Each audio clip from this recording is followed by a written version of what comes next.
אני אסביר לכם מה באמת קרה באירוע הלייב של המיליון. בזמן שכולם מוכנים, אני הלכתי להתאפר, ודקה לפני השידור הבנתי ששכחתי מסקרה, אז הזמנתי מסקרה בוול. רצתי בשיא המהירות כדי להספיק. אנחנו הולכות להחליף נעליים, נשים מסקרה, אני רצה בסטייל, כדי לא לנפח את השיער. וכשעלינו לשידור הייתי בהלם. צופים בך 22,000 איש, שילי. פתאום הבנתי שלא אכלתי כל היום, אז נויה ויואב דאגו לי לאוכל.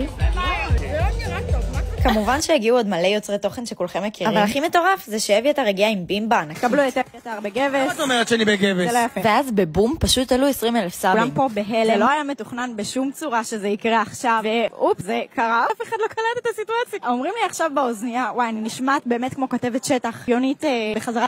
אומרים לי עכשיו אומרים לי עכשיו אחרת, אז אנחנו נחזור. קשה. אוקיי, דנוהם, אז כאילו, בואו נעבור לבמה. סליחה, מסתבר שהוא רק אוקיי, אז אני מזמין את כולם לאזור. חבר'ה, עידן על הבמה, בואו נעבור לבמה. כן, צרחו עליי באוזנייה, ואז עלינו לבמה. זהו חברים, עשיתי את זה.